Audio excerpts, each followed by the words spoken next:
BJP BJP BJP जिंदाबाद जिंदाबाद जिंदाबाद बीजेपी बीजेपी बीजेपी जिंदाबाद जिंदाबाद जिंदाबाद वंदे वंदे আজ 27 এপ্রিল 2026 বিধানসভা নির্বাচনের প্রচারের শেষ দিন।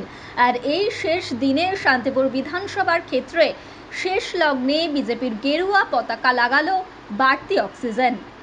ভারতীয় জনতা পার্টির শান্তিপুর বিধানসভার নির্বাচনী কার্যালয়ে চলল যোগদানের হিড়িক। শান্তিপুর পৌরসভার প্রাক্তন 2 কাউন্সিলর দাদা বোন একসাথে যোগদান করলেন বিজেপিতে। যদিও বেশ কিছুদিন ধরে তাদের বিভিন্ন রাজনৈতিক দলের অন্তরে চলছিল গুঞ্জন, সেই গুঞ্জনের অবকাশ হলো আজ। শান্তিপুর বিধানসভা 2000 থেকে 2025 সাল পর্যন্ত শান্তিপুর পৌরসভার 24 নম্বর ওয়ার্ডের কাউন্সিলর ছিলেন অরবিন্দ মণ্ডল। 2015 সাল থেকে 2000 সাল পর্যন্ত ওয়ার্ডের কাউন্সিলর ছিলেন তার বোন প্রামাণিক অনিমা মণ্ডল। দাদা অরবিন্দ জাতীয় কংগ্রেসের প্রার্থী হিসেবে জয়লাভ করেন। বোন তৃণমূলকে হারিয়ে নির্দল হিসেবে জয়লাভ করলেও পরবর্তীতে তৃণমূলে যোগদান করেন। আজকের যোগদান প্রসঙ্গে অবশ্য অরবিন্দ বাবু জানান, তাদের চিন্তা ভাবনার সঙ্গে বর্তমান নেতৃত্বের কর্মকাণ্ডের মধ্যে নৈতিক মিল খুঁজে পাচ্ছিলেন না। তবে কোন রাজনৈতিক দলে যোগদান করবেন চিন্তা ভাবনা ছিল না তাদের।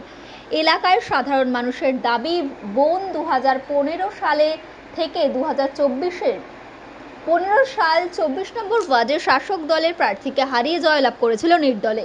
এরপর পুরসভা থেকে যেভাবে সাধারণ মানুষের জন্য উন্নয়ন না আনতে পারায় এবং একজন জনপ্রতিনিধি হিসেবে যোগ্য সম্মান না পাওয়ার কারণে আবারও দীর্ঘদিনের প্রতীক্ষা, শেষে যোগদান তৃণমূলে। কিন্তু তাতেও সুরাহা না মেলায় হীনমান্যতায় ভুগছিলেন।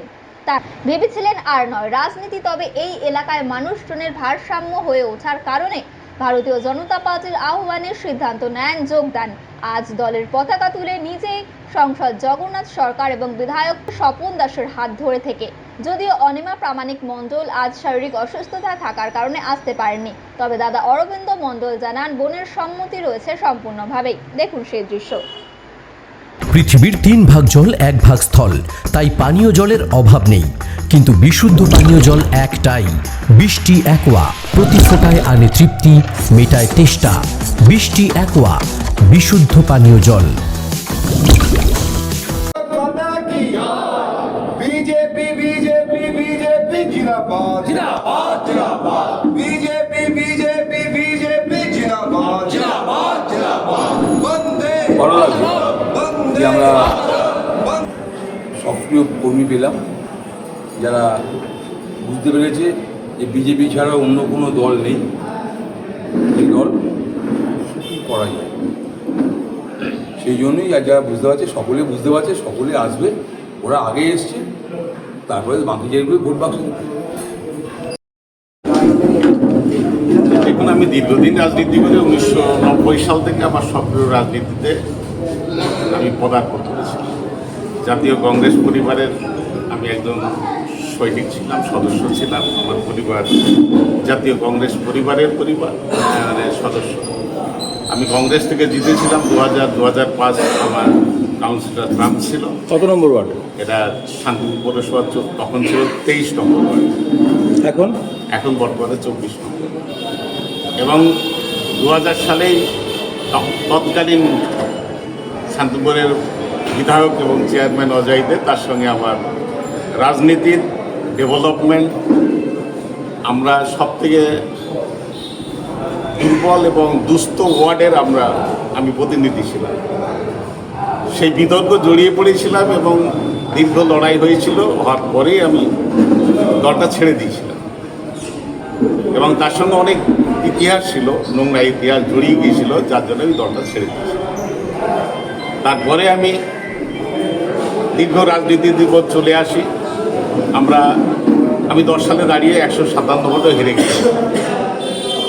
15 সালে আমি আমার বোনকে নির্দলে দাঁড় করিয়েছিলাম এবং শান্তিপুরের সর্বশক্তি শুধু নয়, নদিয়া জেলা শক্তি আমাদের উপরে প্রয়োগ করা হয়েছিল।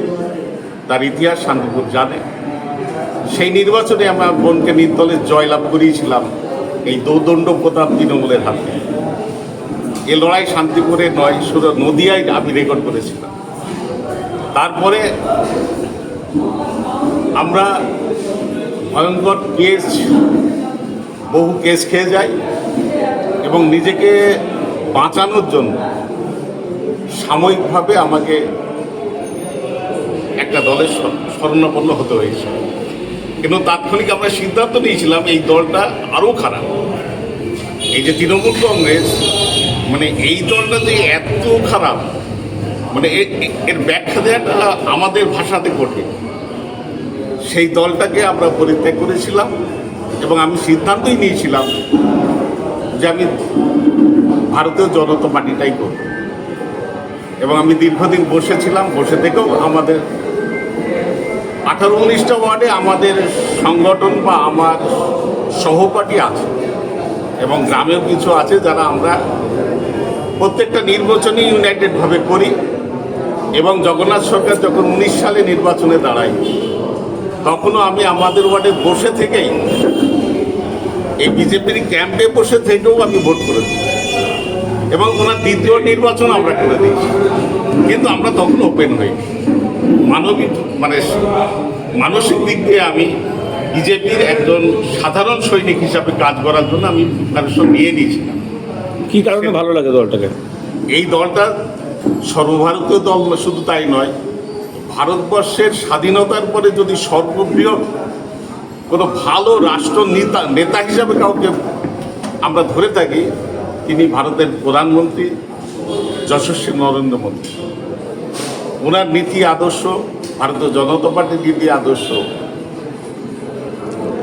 জাতীয় কংগ্রেস দলের থেকে অনেক অনেক গুণ। সাংসদ বলছিলেন আপনার বোনও জয়েনিং করার ক্ষেত্রে, এখানে তো দেখছি না। আমার বোন আসেননি, শারীরিক কারণে উপস্থিত হননি। এবং আমরা আমাদের এমপি, আমাদের বর্তমান প্রার্থী বিধায়ক স্বপনদা, ওনার সঙ্গে আমাদের সুসম্পর্ক আছে এবং সেই সম্পর্কের ভিত্তিতেই আমরা আজকে শেষ লগ্নে এসে পার্টিতে আমরা সাধারণ সৈনিক হিসাবে। বোনের নাম আর কোন সালে দাঁড়িয়েছিল? আমার বোন 15 সালে দাঁড়িয়েছিল নির্দলের প্রার্থী হিসাবে এবং ওই টার্মসটা 22 সাল পর্যন্ত চলেছে। তাহলে আজ থেকে বোনের সম্মতি নিয়ে বোনও জয়েনিং করলেন। এবং শুধু আমরা নয়, আমরা যে ওয়ার্ডে লড়াই করি সব থেকে শান্তিপুরের হিংস্র ওয়ার্ড বলা যায়। তোলাবাজ, সিন্ডিকেট রাজ, মহিলা চক্রের সঙ্গেও কাউন্সিলর যুক্ত থাকে এবং উনি অজয়দের পুষ্য ছিলেন। যত তোলাবাজি কারবারির, সিন্ডিকেট রাজের উনি মালিক। এবার এগেনস্টে আমরা লড়াই করি এবং এবারও আমাদের প্রার্থী স্বপনদার জিতবেন। সব থেকে যেখানে প্রায় 38% মুসলিম ভোট, সেই ওয়ার্ডে আশা করি জিতবেন। এবং আমাদের যে হিন্দু অধ্যুষিত 3টে বুথ আছে, সেই 3টে বুথে ওনার গত নির্বাচন আমরা লোকসভায় জিতিয়েছি প্রায় 400 ভোটে, 400+। আশা করি এটা 700 কভার। কতজন এসছেন এখানে যোগদান করতে? আমরা 5-6 জন এসেছি, সাময়িক এসেছি। আশাটা তো কোনো ফ্যাক্টর নয়। আমাদের 5 জনা কোনো, মানে আমাদের একটা সৈনিক 100 সৈনিকের সঙ্গে মোকাবিলা। আপনি ভাবুন না, 15 সালে এসপি পর্যন্ত আমায় থ্রেট করেছিলেন, ওসি থ্রেট করেছিলেন, তুলে নিয়ে গিয়েছিলেন বাড়ি থেকে। তার পরিপ্রেক্ষিতেও আমরা লড়াই করেছিলাম। এবারেও ওয়ার্ডে লিড, এবারেও আমরা জিতব। এবং আমরা যতদিন থাকবো আশা করি সাধারণ মানুষ সবসময় আমাদের পক্ষে থাকে। আপনার নাম? কারণ আমরা সারা বছর পার্টিটা করি। নাম পরিচয়? আমার নাম অরবিন্দ মণ্ডল। সারা শান্তিপুর আমায় চেনে, অনেকেই আমায় চেনে। বিভিন্ন দল থেকে, বিশেষ করে আজকে এখানে অরবিন্দ মণ্ডল, তিনি কাউন্সিলর ছিলেন 2000 থেকে 2005 সাল পর্যন্ত এবং অনিমা প্রামাণিক মণ্ডল, তিনি নির্দলের ছিলেন 2015 থেকে 22। শাসক দলের দাপুটিয়া কাউন্সিলরকে হারিয়ে তিনি কাউন্সিলর হয়েছিলেন। এবং শুধু এই দুজন নয়, তাদের শতাধিক অনুগামী বিভিন্ন ওয়ার্ডে আছে, মূলত কংগ্রেস ফ্যামিলির লোক। তাই তারা জাতীয়তাবাদী ভারতীয় জনতা পার্টি যেভাবে সারা ভারতবর্ষে উন্নতি করে নরেন্দ্র মোদীর নেতৃত্বে এগিয়ে চলেছে, সেই কাজে সন্তুষ্ট হয়ে অপরপক্ষে তৃণমূলের অপশাসনের হাত থেকে বাঁচার জন্য আজ প্রচারের শেষ লগ্নে এসে তারা ভারতীয় জনতা পার্টির পতাকা নিয়ে দলে যুক্ত হলেন। আমরা তাকে এবং তাদেরকে সম্পূর্ণ স্বাগত জানাই। তারা আজ থেকে ভারতীয় জনতা পার্টির পরিবারের অন্যতম তারা শরিক এবং আমরা একসঙ্গে কাঁধে কাঁধ মিলিয়ে কাজ করব। আগামী দিন শান্তিপুর বিধানসভা তো আমাদের জয় হবে, এই নিয়ে কোনো সংশয় নেই। এবার রাজ্যেও আমরা ক্ষমতায় আসছি এবং এরপর পৌরসভাও আমাদের দখলে আসবে। তার জন্যই এখন থেকেই আমাদের আগামী দিন প্রস্তুতি শুরু হয়ে যাবে। সারা বাংলা জুড়ে হিন্দুত্বের হাওয়া বইছে, ভারতবর্ষব্যাপী মানুষ জেনে গেছে জনতার পাশে একটা দল, একজনই নেতা নরেন্দ্র দামোদর মোদী। তার নেতৃত্বে দেশ এগোচ্ছে, বাংলা উল্টো পিছিয়ে পড়েছে।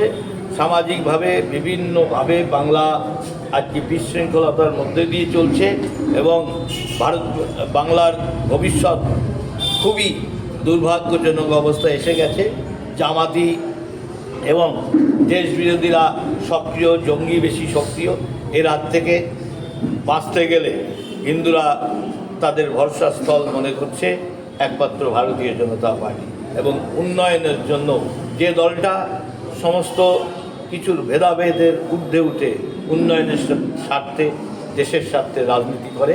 তাই মানুষ যত দিন যাচ্ছে, যত নির্বাচন যাচ্ছে, ভারতীয় জনতা পার্টির ভোটের পার্সেন্টেজ বাড়ছে। 30 বিঘা জমির ওপর গড়ে উঠেছে বিশাল ক্যাম্পাস। নার্সারি থেকে শুরু করে উচ্চ মাধ্যমিক, ITI college, law college, BEd college, ভর্তি চলছে। জেআরএস পাবলিক ব্যালকনি বা সিঁড়ির রেলিং, মডিউলার কিচেন বা ড্রয়িং রুম, এক কথায় আপনার স্বপ্নের বাড়িকে করে তুলুন আরো সুন্দর। Chakdah ply centre, gorgeous look বা কোয়ালিটি সবেতেই number 1। Chakdah ply centre, Chakdah ply centre, KBM, Chakdah, Nadia. করবেন। কেন করবেন বুঝতে পারছেন না তো? সঠিক গাইডলাইন পেতে আজই আসুন নদিয়ার চাকদাতে নিবেদিতা প্রাইভেট লিমিটেডে। Nivedita private limited, marketing and distribution service. Chakdaha aluminium centre, ply, কাঁচ, laminates, kitchen fittings, door lock, window ও অ্যালুমিনিয়ামের খুচরো ও পাইকারি বিক্রেতা। Chakdaha aluminium centre, Purbalalpur 50 number রেলগেটের পাশে, চাকদা, নদিয়া। হোমওয়ার্কটা করেছো? হ্যাঁ স্যার। এ বাবা, ভুল করেছো কেন? চোখে কেমন ঝাপসা দেখছি, লিখতে আর পড়তে খুব সমস্যা হচ্ছে। চাকদার মডার্ন অপটিক্স থেকে ভালো চোখের ডাক্তার দেখিয়ে নাও। প্রতিদিন প্রকৃত চোখের ডাক্তার ও দৃষ্টি বিশেষজ্ঞ মডার্ন অপটিক্স, চাকদহে। স্যামসাং, জিও, রিয়েলমি, নদিয়ার একমাত্র অথরাইজড ডিস্ট্রিবিউটর ঘোষ কমিউনিকেশন, থানার মোড়, চাকদা। ভাবছেন 3 স্টার ক্যাটাগরিতে কাটাবে? রুম রে মাত্র 1500 টাকা থেকে স্টার, খাওয়া দাওয়া রিজনেবল প্রাইস। নদিয়ার একমাত্র 3 স্টার ক্যাটাগরি হোটেল এনবি সোনার বাংলা হোটেল, কল্যাণী এইমসের ঠিক উল্টো দিকে, কল্যাণী, নদিয়া। নদিয়া জেলার সবথেকে বড় বিল্ডার্স চাকদার মা মনসা বিল্ডার্স, রড ও সিমেন্টের পাইকারি ও খুচরো বিক্রেতা। মা মনসা বিল্ডার্স, পদ্মবিলা, চাকদা, নদিয়া। রড কেনাকাটায় থাকছে ডিসকাউন্ট অফার। মা মনসা বিল্ডার্স।